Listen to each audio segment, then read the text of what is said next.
Hey guys, it's Deeds with Creative Retreat Kits. I'm so excited I get to do a quick reveal of the October Faith Art box. For a full reveal, go to Lindsay Lanning's channel at Lindsay Decor. She'll have everything in great detail for you to look at. Really quickly, this is the devotion written by Erin Davis, and she's included the usual reflection questions and prompts. There's so much color in this devotion. It's so exciting. The alphas and then the sticker sheets are incredible. Look at the variety of color. Like I said, this is really geared up for the fall. Look at these prompts for the stickers. Like you see words like gather and together and two or more and prayers and we are. There's this idea of unified, like we're going to gather together and become one in faith, one body, one purpose because we have one Lord. Shout out to Ashley Lewis, one of our design team members. She took part in the design for the stamps and the lettering that you see here. It's just so gorgeous. Everything is very fall-like, and she's totally captured the theme of the devotion in her stamps as well. So a lot of really fun stuff to look forward to, and the bows. It's just so big and bold and colorful. I am really excited to use these, and I'm really looking forward to seeing what this kit holds for all of us. So let's go ahead and get started. I'm journaling in Galatians 6 today, here in the very first section, where it talks about carrying one another's burdens and bearing each other up under such burdens. This is some pretty heavy writing from Paul to the church of Galatia.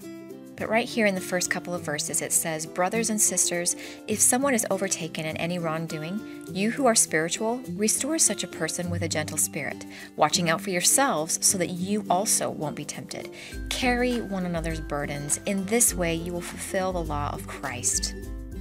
Really quickly, I just want to share with you that I have recently enjoyed the smushing technique with Distressing Oxides. It's really fun to play with so much pigment and water.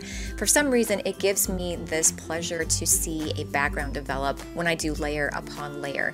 Hopefully, this is a little bit of inspiration to just play. You could do this with watercolor paints as well, or even acrylic paints. It's just a matter of adding water to this piece of packaging plastic, and you spritz it with water, and then you smush it right there into your page. Now I've got a few colors of Distressing Oxides here, and I will link those below so that you can find them just in case you want to do something like this where you've got a little bit of this fall foliage coloring going on. Right off the bat in Galatians 6, there are a couple things that I am drawn to, and one of them is a question of who is Paul talking to? And it says here at the very, very beginning, brothers and sisters. And so who he's talking to is a congregation of fellow believers, people that call themselves brothers and sisters in Christ. There's not much detail surrounding this exhortation to bear one another's burdens. We don't know what the situation surrounding it is, but I think we can pretty well understand that we've all been in a position, whether we are the person who is living in sin or we are able to see a brother or sister living in sin.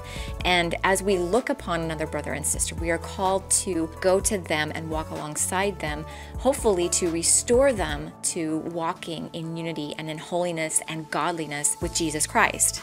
But that's a call to us as a brother and sister in Christ, as a believer in the one true God. We are responsible for our brother. We truly are our brother's keeper, or our sister's keeper, so to speak. So in this urging from Paul, there is a situation where they've allowed perhaps a family member to wander and become estranged from real doctrines, from the gospel of grace, from Jesus's teachings, etc. This is a pretty strong urge from the Apostle Paul. And he's doing his very best to convince us that as family members in the body of Christ, we do have a level of responsibility. As your sister in Christ, if I were to just continue to watch you demolish your life by walking down the road of habitual sin, that would be negligence on my part and sin on my part.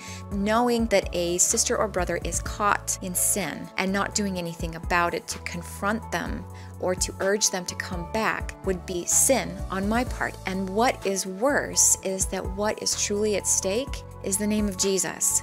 God's holy name stands to be the one dragged through the mud should one who claims to be a follower of God continue down habitual sin. good old liquid chalk edgers. They really do lend a hand when it comes to stamping. I really enjoy this technique, and I don't even know if it's got a name, but for the sake of argument, we're just going to call it gradient. And all I'm doing is taking a couple of colors and blending them a little bit together on this stamp. And so I'll have variety of color on the stamped image. You can see I've already done some orange and yellow, and now I'm just bringing in the green as well. So this whole issue about confronting a brother or sister in Christ about a sin that they're living in is not an easy one. It's definitely not an easy one. It's not an easy one for me because I hate confrontation. I don't like that very solemn, somber, serious conversation that you have to have with a brother or sister about what they're doing wrong. It leads me to think, okay, well, I'm just being too judgmental. Let's not go down that track, because if we truly care for each other's souls, then really we are doing what is best for her or for him. Paul says that one of the prerequisites for restoring a brother or sister to Christ is walking in the Spirit. And so if we are Spirit-led, then we will do this bearing fruit of the Spirit as we approach the situation, because as awkward as it can be, it will be the best thing for our brother and sister. Paul further offers a warning in verse 1, and he says, "But watch yourselves, or you also may be tempted." And this leads me to believe a couple of things could happen.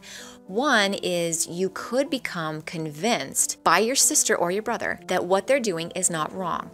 They could very well give you information about what they're doing and logic to back it up. And if you are not prepared in the Word, walking in the Holy Spirit, you could very well become convinced that what they're doing is not wrong. Two, you could be tempted to do what they do. I mean, as appealing as what they're doing, obviously something is engaging the flesh. And so our natural inclination would be to satisfy the flesh. And what Paul is saying is watch yourself, because you could be tempted to do the very same thing. What I'm gathering from these first couple of verses is just to be led by the Holy Spirit, to make sure that our hearts are in the right place before we engage a brother or sister who is living in sin. As we read on further, it talks about if anyone thinks that they are something when they are not, they deceive themselves. And God is so good. He brought me to this little bit of reading in the Jesus Bible on page 435, and it's talking about Saul and the medium at Endor that he consulted as far as what he should do because the Philistines were about to attack. He wasn't getting any help from God. He wasn't getting any help from his friend Samuel, because at this point Samuel is dead.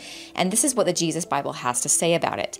The story of Saul's disobedience should serve as a warning to all people. There are consequences to blatant and continued sin. Saul had gotten to the point where he felt as if he was above God's commands. He assumed the rules did not apply to him. But God's grace, the Holy Spirit, is given to believers to help lead in God's way.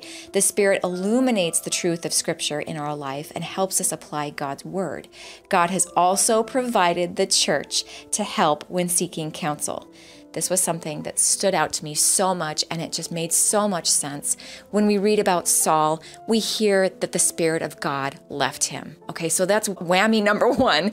And then number two, his friend Samuel, who had tried to guide him and tried to direct him in the ways of the Lord, had also died. So Saul was without on multiple sides. This stuff happens all the time. And the idea is that we walk by the Spirit because God's Spirit is infused in us, and it's wanting us and willing to guide us if we just listen. The other thing that God provides is the church. And the church is a surrounding force. Believers who can petition the Lord for us, believers who can go to the Lord and lift each other up and edify each other in Christ as a way of restoring a weary and wandering soul. I journaled a little bit about this just because it hit me in a way that I need to understand it. I need to be willing to be aware of my brothers and sisters who are wandering, who are straying far from the loving arms of Jesus. That's a challenge to me. Maybe it's a challenge for you. Maybe there is somebody in your life right now that you're viewing and you are sorrowful because they keep going down this one path of sin, and it's breaking their heart, it's breaking the Father's heart, it's breaking your heart. If you feel compelled by the Holy Spirit to help restore this brother or sister, do it. Go after it. Use the Spirit of God that is in you and confront this sister or brother and help them come back to that loving relationship with God. We need each other, and we are in this together, and He is with us. Heavenly Father, thank you so much for the body of Christ. Thank you so much for the Holy Spirit that unifies the body of Christ, bringing all believers together under one God, with one faith, one Spirit, one goal, and one purpose. Lord, we are all part of the kingdom, and we all need each other. We all need to be in prayer for each other, and all needing to lift each other up. God, we thank you in Jesus' name and by His precious blood that we are able to do this, to live in community and in peace with each other. It's in Jesus' name I praise and thank you. Amen. Much love, you guys. God bless.